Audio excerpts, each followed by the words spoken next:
We're under invasion from within. No different than a foreign enemy, but more difficult in many ways because they don't wear uniforms. At least when they're wearing a uniform, you can take them out. Hey, let me start with this. With all of the attacks on independent media, with all of the attacks on traditional mainstream media, the firing of Colbert, the temporary suspension of Jimmy Kimmel, we're trying to do our best to reach as many people as possible in these tenuous times. And you can help by subscribing to this show. Click the join button below the video on YouTube. You can like and follow the page on Facebook and share those videos natively. I would appreciate your help very much. Yesterday, I talked about Donald Trump's speech at the Pentagon to the top ranking officials, military members, active duty leaders on both the officer side and enlisted side of that coin. And I talked about Donald Trump's low energy nature and how he was rambling and didn't really seem to have it together. And then when I had time to watch the entire thing, the speech in its unfettered idiocy, there's another thing I want to talk about, and it's dangerous, that Donald Trump effectively declared war on the United States of America herself, on individual cities that are run by Democrats. This Republican president sending what he thinks to be red troops to blue cities to wage war. And he uses the words, it's a war from within. He's telling his generals, his war fighters, that he wants to attack American cities using active duty troops. It's not hyperbole. It is absolutely what he said. But before I get to that, I want to play two clips for you. Maybe we'll mash them together. I'll watch them and see as we go here. But I want to paint a picture for you for what the mission of war fighters is. I served in the United States Marine Corps for many years on active duty as an enlisted Marine. So I know what the language that's used is when talking about war fighting. There's all the buzzwords that's used about maximum violence and maximum lethality and intimidation and awe, force, imposing our will through aggressive action. All of these things are talked about because that's the definition of a war fighter. That's the definition of the mission of the United States Marine Corps, for instance. I don't know much about the Army or the Air Force or the Navy, but certainly the military, that's the objective. It's to fight our enemy, to send rounds down range, to neutralize the enemy. And Pete Hegseth laid this out. So the reason I want to do this is because I want to just cement what it is that the military is being trained to do, what they should be trained to do, what their mission is, what their job is. And that Donald Trump thinks that job, that skill set should be brought to bear against American citizens in American cities. Here's Pete Hegseth. Let's start with him with a message to our enemies, using a phrase that's been around for a long time that was more popularized by the Proud Boys. Fuck around and find out. F-A-F-O. It's a truth as old as time. And since waging war is so costly in blood and treasure, we owe our republic a military that will win any war we choose or any war that is thrust upon us. Should our enemies choose foolishly to challenge us, they will be crushed by the violence, precision, and ferocity of the War Department. In other words, to our enemies, F-A-F-O. We'll set aside the F-A-F-O nonsense like he's a fraternity douche. But listen to the words. Should our enemies choose foolishly to challenge us, they will be crushed by the violence, precision, and ferocity of the War Department of the United States military. This is language that I heard growing up in the Marine Corps all the time. It wasn't the first time he talked this way, though. I really want to drive this home that this is what the military should be used for. Not policing, because that's not what they're trained in. That's not what their job is. Here he is again explaining more extensively while setting the stage for war crimes, talking about stupid rules of engagement. But here he is talking about the lethality of the military once again. We have to be prepared for war, not for defense. We're training warriors, not defenders. We fight wars to win, not to defend. Defense is something you do all the time. It's inherently reactionary and can lead to overuse, overreach, and mission creep. War is something you do sparingly, on our own terms, and with clear aims. We fight to win. We unleash overwhelming and punishing violence on the enemy. We also don't fight with stupid rules of engagement. We untie the hands of our warfighters to intimidate, demoralize, hunt, and kill the enemies of our country. No more politically correct and overbearing rules of engagement. Just common sense, maximum lethality, and authority for warfighters. Again, you heard it. Overwhelming and punishing violence on the enemy. We also don't fight with stupid rules of engagement. Yeah, you do. You fight with rules of engagement. That's how it works, Pete. We untie the hands of our warfighters to intimidate, demoralize, hunt, and kill the enemies of our country. Maximum lethality and authority for our warfighters. This is what the military is about. And a lot of people who haven't ever served in the military or served in a forward operating area and don't understand that this sounds unhinged. Maybe so, but we need it. You do need a lethal military. If you're going to have a military, it better be lethal. They better be trained to deliver violence. They better be trained to win a war, to face down the worst of the worst. You would presume that our enemies would be the worst of the worst. You would hope that we are not the worst of the worst and being looked upon as that on a global stage. It's increasingly becoming more apparent that that is what's happening. But Donald Trump took the stage before these generals, before these top enlisted officials, and wanted to enlist them into a war against their fellow citizens. Keeping in mind everything that Pete Heggs has said, here's Donald Trump talking about using the military, using cities in the United States military as a training ground for war fighters. Very important mission. And I told Pete we should use some of these dangerous cities as training grounds for our military, National Guard, but military. Because we're going into Chicago very soon. That's a big city with an incompetent governor, stupid governor, stupid. They threw him out of his family business. He was so stupid. I know the family. He becomes governor. He's got money. Not money that he made.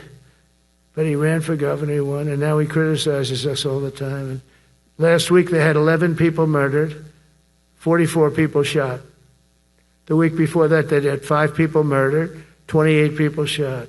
Every weekend they lose 5, 6. If they lose 5, they're considering it a great week. They shouldn't lose any. What kind of training would war fighters be getting in Chicago or LA? Or Washington, D.C. What kind of training? Because they're not training to be police because they're war fighters. Remember? Maximum lethality.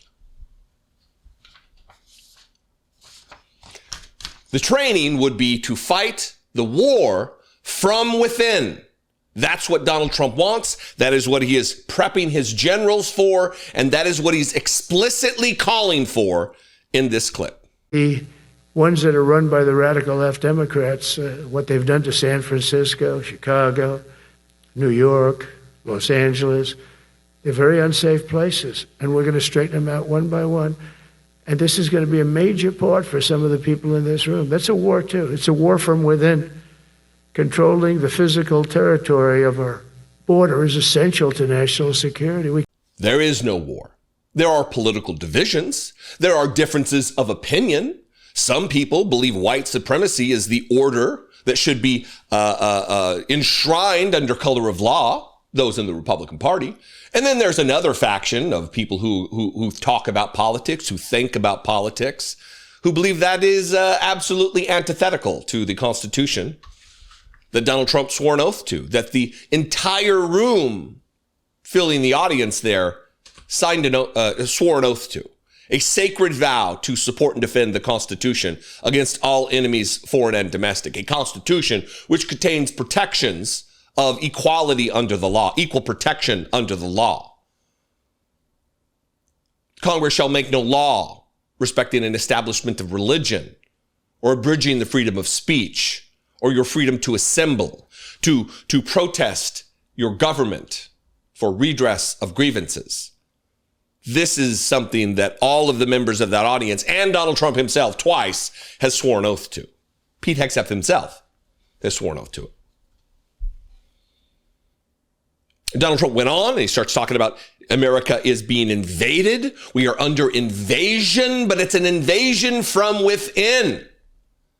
And even makes a remark about, well, at least when you're in real war, I don't know how we'll see how exactly he phrases it. I could read it, I guess. That it's more difficult in many ways to be at war with a city in the United States because they don't wear uniforms. And at least when they're wearing a uniform, you can take them out. You can kill them. That's where his head's at. That is where he's trying to shift the Overton window to in the minds of these generals, these command sergeants major in the audience. Again, not exaggerating. I'm just reporting what Donald Trump is saying. That's what it is. Only in recent decades did politicians somehow come to believe that our job is to police the far reaches of Kenya and Somalia while America is under invasion from within. We're under invasion from within. No different than a foreign enemy, but more difficult in many ways because they don't wear uniforms. At least when they're wearing a uniform, you can take them out. These people don't have uniforms. But we are under invasion from within. We're stopping it very quickly. Donald Trump is declaring war on blue cities. He's not declaring war on Dallas, Texas, or San Diego, California. He's declaring war on blue cities, Democratic-run cities in Democratic-run states. He wants to compel, as Commander-in-Chief of the United States Armed Forces, our troops who have sworn an oath to this Constitution to go in and hopefully take them out, the enemy from within. As he sends his masked secret police Gestapo force to disappear people off the streets of America without due process. Again, violating his oath to the Constitution, which protects the right to due process. He's decided to inflict pain on the American people. Here are the facts. The proposal does not provide health care for illegal immigrants. Illegal immigrants cannot buy health care under the Affordable Care Act. They cannot receive health care subsidies. With the government shut down, as it is right now, Mike Johnson is now making the rounds of the media. This morning, he was on with George Stephanopoulos with ABC. And have you ever seen someone nearly choked to death on real-time fact-checking? Because you're about to. He gets just buried, inundated, an avalanche of real-time fact checks. For once, a member of the mainstream media, corporate media, George Stephanopoulos in this case, did a very good job.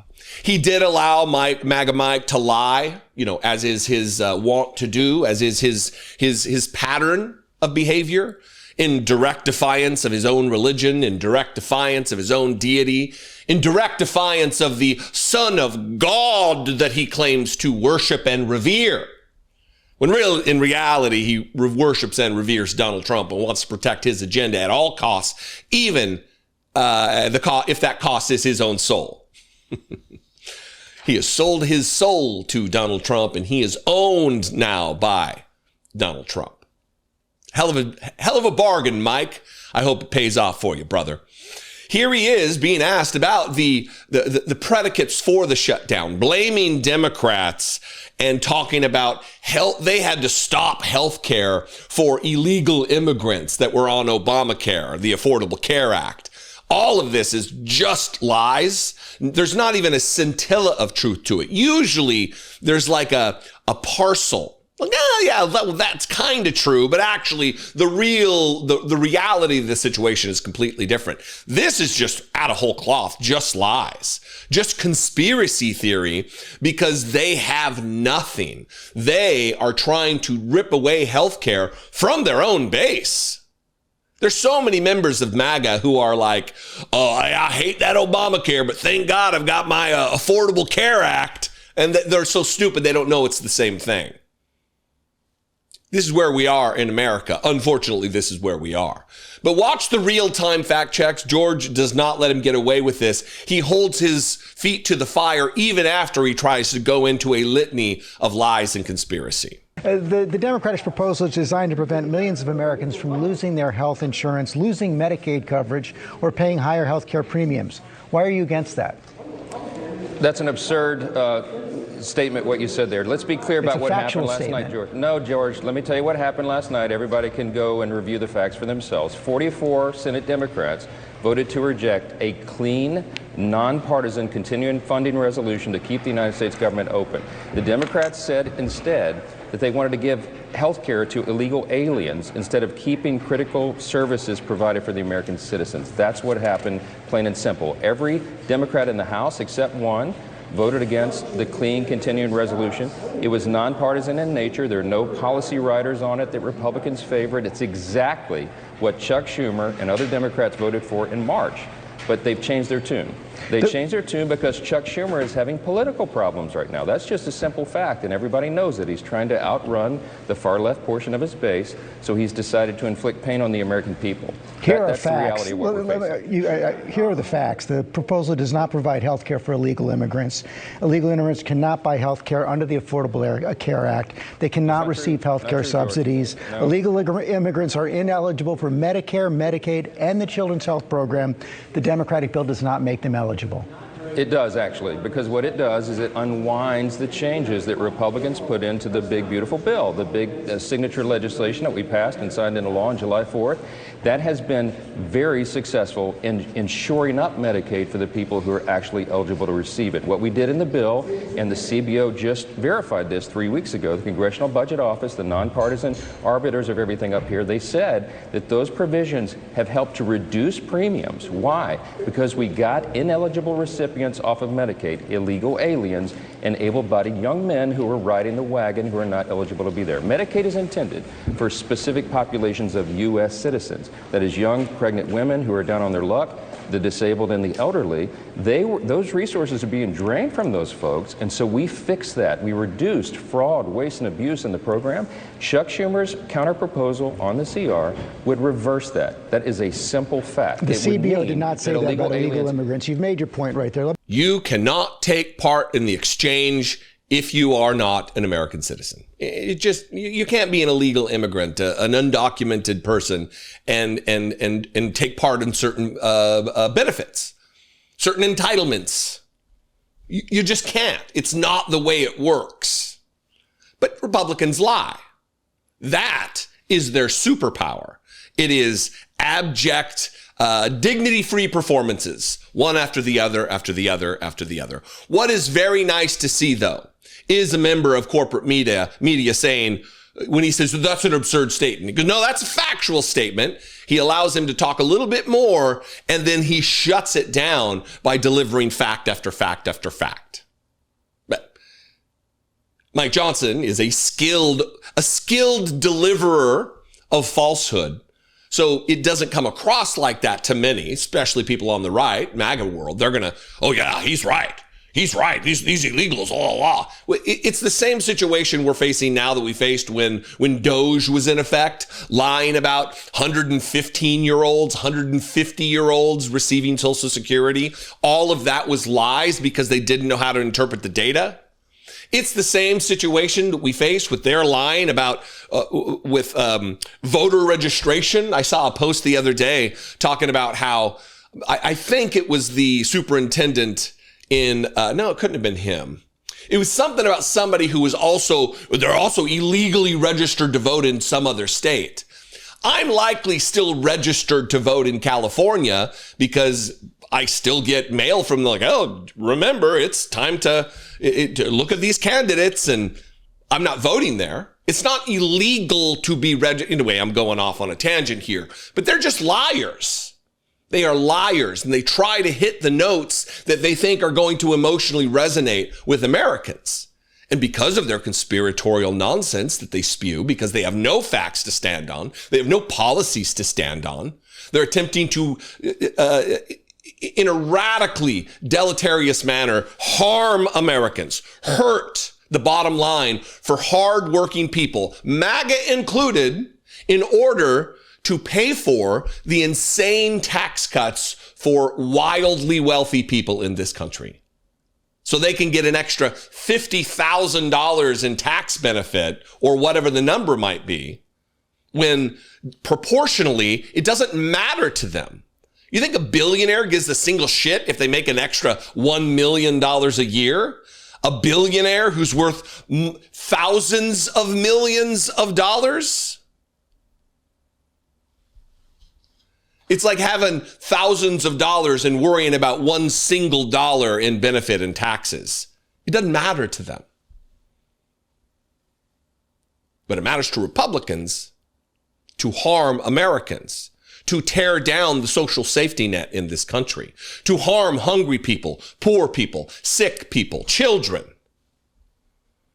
All of the people that MAGA Mike Johnson's purported God, Jesus, said to take care of, to dedicate your life to serving.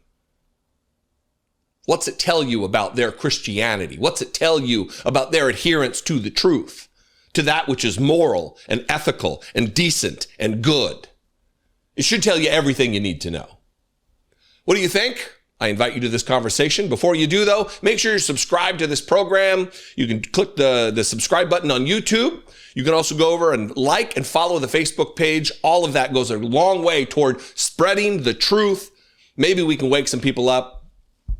As unlikely as it is in many cases, I still receive emails from people saying that I voted for Trump in 2016. I voted for Trump in 2020. I voted for Trump in 2024. And I'm done. I'm out. I appreciate your videos. I do get those messages more than I think a lot of people would assume. Anyway, if you want to sound off, you can comment below the video wherever you're watching it. You can also call the voicemail line 714-576-4054. And of course, as always, you can email me daily@dollemore.com. And the hats? The Trump trolling him with 28 hats. Yeah, thank you, Lawrence. That's the most important part. There are also the Trump 2028 hats, which I think made the minority leader in both the House and the Senate very uncomfortable. With the government shut down, many people, federal employees, TSA workers, still on the job while not getting paid. There's so many facets of damage that are being done right now because Republicans are recalcitrant and refused to budge on their insane destruction of the American economy, the American government, and so many other areas, right? That's where we are.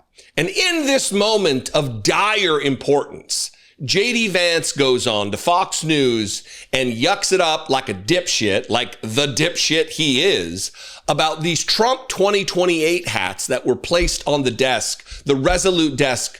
All of this is just so disrespectful and disgusting to me. That hats communicating that Donald Trump intends to violate the Constitution are placed upon the Resolute desk in the Oval Office of the White House. All for a photo op.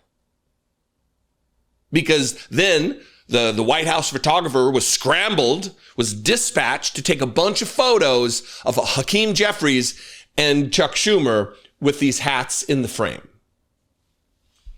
And J.D. Vance, hilarious. That's the most important thing, he says. That's the most important part here. There were also Trump 2028 hats, which I think made the minority leader in both the House and the Senate very uncomfortable. That's the most important thing. Not getting the government back open, not getting people back to work, not getting people paid so they can pay their bills, pay their rent, pay their mortgages, buy their groceries to feed their kids. That's not the most important thing. The most important thing was Donald Trump signaling that he wants to violate the Constitution and run for a third term. Great. We're not going to start there, though.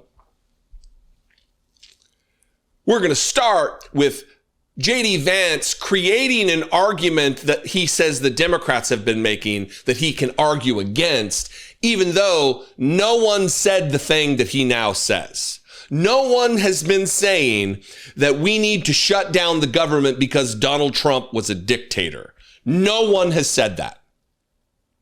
But that's what he's claiming and arguing against. And of course, the morons on Fox and Friends, they're not going to push back. They're there to disseminate the propaganda from this regime. People are going to suffer because of it. I mean, people who benefit from low-income food programs are going to suffer because of this. If you're flying today, I hope, of course, you arrive safely and on time, but you may not arrive on time because the TSA and the air traffic controllers are not getting paid today. Our military is not getting paid today, starting today. And obviously, the longer this drags on, the worse that it is for the American people. So we are where we are. And to your point, what do Senate Democrats ask for? Well, initially, they said that they wanted to shut down the government because Donald Trump was a dictator. Okay, that's absurd. Then they said they wanted to shut down the government because they wanted hundreds of billions of dollars for health care benefits for illegal aliens. That, of course, is also absurd. And now they're saying they just want to work on ensuring that Americans have low-cost health care. Well, I agree with them. Of course, we all want to ensure that Americans have low-cost health care, so let's work together on that. So when it starts like that, you can just assume that the rest is going to be filled with insane lies, wildly provable, not based in reality conspiracy theories. And that is exactly what he did, talking about healthcare, talking about illegals, talking about all of the other nonsense that is now being spread on Fox News to try to justify what they're doing to hurt Americans. J.D. Vance, we're getting there to the Trump 2028 hats, but watch this. Yeah, so this is a Democrat talking point. They say we're not actually trying to give health care benefits to illegal aliens, and here's why it's not true. There are two Biden-era programs that explicitly gave the taxpayer health care money to illegal aliens that we turned off when President Trump took over in January. Program number one is there's a lot of emergency health care at hospitals that are provided to illegal aliens. That was funded by the federal government. We turned off that funding because, of course, we want American citizens to benefit from those hospital services, not to be taxed and then to have those hospital services go to illegal aliens. It's not even artful what they're doing. They're creating a boogeyman to scare everyday Americans that we need, this is our common foe. It's illegal aliens. It's migrants to this country. It's the brown menace of people coming across the southern border. This is what they want people to believe. So it's not J.D. Vance who's doing any damage. It's not Mike Johnson. It's not Donald Trump. No. It's those poor, desperate migrants who only want a better life for themselves. It's them that you need to hate. It's them that you need to direct your ire towards. Not us. We're trying to help you. They're the ones stealing from you. It's such a ham-fisted nonsense bullshit. When really, the Republican Party is just here for chaos. It's just here to troll, I guess. And that's in this moment where he says the thing about the Trump 2028 hats being the most important part, he says. President Trump, he shared some pictures from the Oval Office meeting with Chuck Schumer and with Hakeem Jeffries, with Speaker Johnson and with Thune. And we wanted to ask you about any insight into that meeting, because the last shutdown, Mr. Vice President, was 35 days. Americans can't go, here are the pictures, Americans cannot go that long without getting a paycheck or being furloughed. So can you give us some insight into what they talked about, maybe how we can come to a compromise? And the hats. The Trump trolling them with 28 hats. Yeah, thank you, Lawrence. That's the most important part. There are also the Trump 2028 hats, which I think made the majority or the minority leader in both the House and the Senate very uncomfortable. So which was the most important part? Having the hats there, signaling that you want to run and violate the Constitution, or the fact that you made Hakeem Jeffries and Chuck Schumer uncomfortable? Was that the biggest? Was that the most important part? Which thing are you most obsessed with? No, not putting your dick in a couch. Not that, JD. Which part of this are you most obsessed with? Which was the most important part? Explain it. And also, it's not at all what happened. Hakeem Jeffries, he was on last night being asked about those hats. And he told a very different story where J.D. Vance said, oh, no comment about the hats being there. When he tried to hand you that Trump 2028 hat, what was your reaction? Well, actually, he did not try to hand Leader Schumer and I the Trump 2028 hat. They just randomly appeared in the middle of the meeting on the desk. It was the strangest thing ever. And I just looked at the hat, looked at J.D. Vance, who was seated to my left, and said, don't you got a problem with this? And he said no comment. And that was the end of it. It is kind of strange living in 2025 in modernity and getting kind of a glance at what Nazi propaganda must have been like. Because they're putting this out hot and heavy with the publishing of these pictures. This was a propaganda moment meant to communicate to the MAGA base, meant to troll or make feel uncomfortable the Democrats in the room, who shouldn't have been there in the first place, by the way, shouldn't have been there in the first place. Why are we negotiating with these Nazi fucks who are disappearing people off the streets of the United States? Why are we stepping into the Oval Office to negotiate with Donald Trump, who yesterday, just moments before they're in the Oval Office with him, he's declaring war and encouraging generals to kill American citizens in the streets of American cities? Why are we negotiating with this? If they want to pass their budget and their continuing resolution, let them do it if they have the votes. Instead, we had two Democrats join to try to advance the agenda of Donald Trump. Fetterman and can't remember the other lady's name. I wish I could say she's unimportant, but she is not unimportant. We need everybody on deck to fight fascism. We can't expect John Fetterman to do the right thing ever. I don't know if it's because of his cognitive issues from his stroke. I don't know. I would like to think that's what it is, and that he's not just a morally bankrupt individual bereft of concern and empathy for Americans. I hope that's what it is. But there's no such cognitive issue with Chuck Schumer and Hakeem Jeffries. If you're going to continue to negotiate with this terrorist, Donald Trump, it tells us all we need to know, and you need to be gone. You need to resign. You need to find somebody else to replace you who's going to have the stomach for the fight. Otherwise, we're just surrendering to fascism. Again, I think third day in a row, I've criticized Democrats. Third day in a row, I'll probably get criticism for it. But I'm not here to coddle the Democratic Party. I'm here to save America. I'm here to convince you to fight for our country. There's a different gang in town. It's called the Good Guy Gang. The good guys. The good guys are here. We're the good guys. What? What would you think if I was trying so hard to convince you that I'm in the good guy gang? I'm the good guy. The good guy. I'm the good guy who's here. I'm the good guy. Do you believe it? I've been talking about Greg Bovino, the border chief dipshit who's out there trying to get in front of every camera he can, denying that he's Gestapo or a Nazi, while ham-fistedly, repeatedly, over and over and over, explaining to the reporter and to the camera that he's in the good guy gang. He's the good guys. The good guys are here. We're the good guys. He wants you to believe that these are the good guys. These are not the good guys. Nazis who march through the streets, faces conspicuously covered. And these are also individuals marching through the streets of the cities of the United States with their faces also covered. Very strange. Very fascistically common uniform. How interesting. Let's start. There's only one clip. We're going to play this. And this is that Greg Bovino guy that I'm talking about.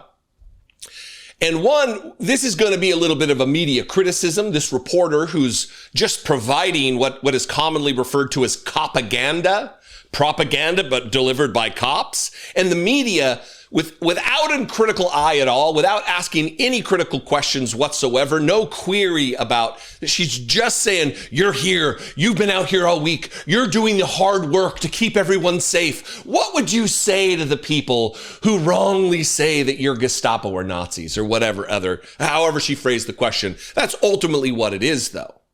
She's providing the Trump administration the ability to cover their tracks, to lie to you, to provide administration-crafted propaganda. It's propaganda. It's a cover for fascism. She, either wittingly or otherwise, is an instrument of fascism, an enabler of fascism in this moment. I'm going to start the clip, and he's talking about Tren de Aragua and how they're going to take this apartment complex with force, with weapons. And then he goes into the thing about how they're the good guys, and there's other elements we'll talk about. You watch it and prepare yourself. It's a doozy. There's been reports anyway of them taking over units in this apartment complex that we're going to hit via force with guns. Now, Chief, you've been around the city, you've been going nonstop. What would you say to the people who are against your operations right now when you're going and doing something like this to keep the community safe? What would you say to those people who are saying, calling you guys Gestapo, things like that as you're walking around? What would you say to them? I think the first thing I would say is, how about you live in the apartment next door to Tren de Aragua members that are trafficking in prostitution, guns, drugs, and taking advantage of American citizens in a violent way. Why don't you live next to them and then see how much of a Gestapo or a Nazi we are? What's the end game here? What's the goal? Well, the end game tonight, obviously, is to make that area a safe place. We're going to remove all illegal aliens, especially if it's Tren de Aragua, but any and all illegal aliens, and that's going to make this community a safer place. That's from the local level, the Chicago local officials. We've had reports that they even understand that this is a severe problem for the community. So we're going to make the community a safer place, and we're going to send a message to those violent gang members that there's a different gang in town. It's called the Good Guy Gang. The good guys. The good guys are here. We're the good guys. Yeah, come on, guys. We're the good guys. We're the good guy gang. The good guys. The good guys are here. We're the good guys. You shouldn't have to try that hard, brother. You should not have to try that hard. And you should practice in the mirror. Don't look so uncomfortable while you're trying to tell everybody that your masked secret police are the good guys. If you have to work that hard to convince people you're the good guys, maybe, just maybe, you're not the good guys. Again, it shouldn't be that difficult to discern which group is which. You're covering your faces for the same reason the Nazis who march through the streets of Washington, D.C. and cities across the country are covering their faces. Shame. You don't want to be known. You don't want us to know your identity. You still have to live among neighbors. But how about that, though? When you're going and doing something like this to keep the community safe, she asks, what would you say to those people who are saying, calling you guys Gestapo, things like that, as you're walking around? You're just walking around. He's here to keep communities safe. That's why they chased down the guy on the bike who eventually did get away. They're just keeping people safe in maybe the most safe place locale-wise in the city of Chicago, in front of Donald Trump's building downtown on the river. Yeah. We don't believe you, dipshit. You're a liar. You're a fascist, is what you are. Why don't you live next to them? If you think we're the Nazis, those other Nazis are worse than us. We can't be Nazis. They're worse. Is that the argument? That Tren de Aragua, a violent criminal gang That they're worse than you, so you can't be a fascist or a Nazi or a Gestapo? That's not how logic works, bro. What I would recommend you do is check into your local community college, take a critical thinking class. It would really do you wonders there, Bovino. And then, of course, there's a different gang in town. The good guy gang. The good guys. The good guys are here. Don't fear. The good guys are here. Don't fear. The good guys are here, everyone. Hooray! Huzzah! It's the good guys. Can't you tell how good they are by the fact that they're afraid to show their faces? And they're violently kidnapping and disappearing people off the streets of the United States? That coming up on 24 people have died in their custody? They're the fucking good guys.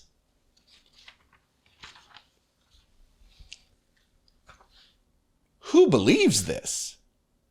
Even conservatives know what the score is here. They're just cheering it on. They have no concern for how this impacts communities all across the country. They have no concern for how this impacts the economy that they said their vote was based on, that's destroying local economies. They don't care. They're champing at the bit for conflict, the national divorce or whatever nonsense. You ultimately agree that Steve Schultz is a dildo with ears. He's your masterpiece that you created him. You like the dildo with ears look. What about Tom Homan? Same deal. Yeah, all right. What about Stephen Miller? I have talked about, actually, hang on. We're going to do it. We're going to do it. I've talked about many times these couple of goofs. Johnny Enlow, who is a self-described prophet of God, he claims he's got the bat phone to Jesus on his desk where he can just call up and get the quick deets about what the plan is, what the agenda is, when the rapture's going to happen, all of the prophecies that he says he's made. None of them come true. He's just a liar and a grifter. But also this other goof, Steve Schultz, who he's like a mini Tom Homan. He's also like a dildo with ears, but he's just kind of he's a dullard dildo with ears, not a mushmouth dildo with ears. You know, there's variations of the dildo with ears crowd, and Steve Schultz is one of these guys. Hosts a show where he invites prophetess Kat Kerr on. He had the Julie Green on all the time. All of these people who make the bold, arrogant claim that God has chosen them to talk to personally and give prophecies to. That's why we have the bat phone to Jesus. That's why we've got the bat phone to Jesus stickers. Exposing liars, grifters, and charlatans one call at a time. You can get these on Dollemore.com for like $5 or something. Anyway, I want to show you this clip because it really lays bare exactly the coordination between the fascist agenda of Donald Trump and maybe direct coordination with the White House. We know how Donald Trump used propaganda and used all kinds of different outlets throughout the election, from manosphere bloggers to dipshits like Joe Rogan to idiots in the Christian arena, the prophecy arena, the Hank Kunnemans and the Kent Christmases, the rest of these bigots and liars. He used them to put out his propaganda. And in this, they're trying to convince their congregations, their followers, their adherents, they're trying to convince them that you're going to be hearing a lot about Donald Trump violating the Constitution. And he is violating the Constitution, but it's his right to do so, I think is what they say. He has the right to thwart the Constitution. He just pretends not to, is what they say. It's cringe. First, before I play the clip, thank you to Right Wing Watch. If you got an extra $5 laying around that you want to support an organization that does thankless and work that I'm so glad I don't have to do, which is watch shows like this 8 hours a day to provide clips for people to show what's going on in this corner of the internet, support these people. Right Wing Watch. I'll put a link in the description below. Watch these two knuckleheads just admit, while forwarding the agenda of Donald Trump, that he absolutely is thwarting the Constitution of the United States. We're actually experiencing some things that in some ways violate some aspects of the Constitution because there is a needing to reclaim the nation. Now, well, isn't that purportedly in an emergency act by the president, which we are under? Yes. He has the right to thwart the Constitution. He just pretends not to. Right. But I don't want to state your case there, but yeah. No, I want you to. He's pretending to go by the Constitution as long as he can, even though he doesn't have to right now, because we're in an emergency, a state of emergency. I think that's what. Yeah. So, for instance, his statements against media and calling out CNN, MSNBC by names, ABCs and ABC, and the way he's gone after them could be considered, if they were fair media, it could be considered in some way unfair persecution of them. But because he's actually telling the truth that they are compromised, they're not true media outlets. They are compromised agents of the darkness that he's trying to rescue the nation from. Yeah. He's allowed to state certain things that wouldn't normally be acceptable. We'll put it that way. Okay, yeah. So you ultimately agree that Steve Schultz is a dildo with ears. He's your masterpiece that you create. You created him. You like the dildo with ears look. What about Tom Homan? Same deal. Yeah, all right. What about Stephen Miller? Oh, you had nothing to do with that? Okay. Yeah, no, I got to go. Yeah, I know. I'm busy. I got. Okay. All right, God. Okay. Yeah, I'll tell him. Yeah, I gotta. Oh, somebody's at the door. I gotta go. I never know where that's gonna go. That's all just free association. Brilliant, right? What a masterful comedy mind I have. You heard all that. These two dipshits fumbling through their, I guess, ad hoc in the moment explanations as to why Donald Trump doesn't have to follow the Constitution. He's pretending like he is. I searched and I can't find the pretend to follow the Constitution clause within the Constitution. Very strange. Apparently, I'm a little bit of a more in-depth reader than Steve Schultz and Johnny Enlow are.